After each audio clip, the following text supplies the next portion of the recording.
স্বৈরাচারী সরকার ক্ষমতায় থাকাকালীন অনেক বিধর্মী মুসলিম মা বোনদের উপর আঘাত করেছিল। এই বিধর্মীরা অনেক মুসলমান ভাইদের উপর আঘাত করেছিল।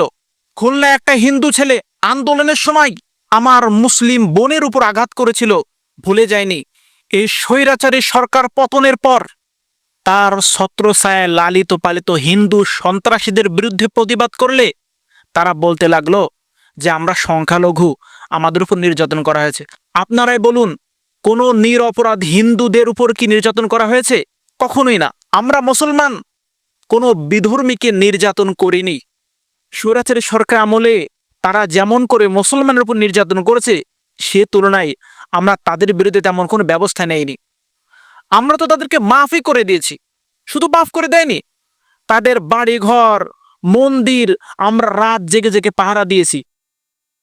কিন্তু শেষ পর্যন্ত তারা কি করলো?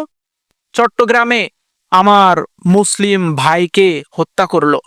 আমি এ সরকারকে বলতে চাই, খুব দ্রুত হিন্দুদের এই ইসকন সংগঠনকে নিষিদ্ধ করেন এবং এদের বিরুদ্ধে ব্যবস্থা নেন। এরা যে একটা সন্ত্রাসী সংগঠন, এতে কোনো সন্দেহ নাই।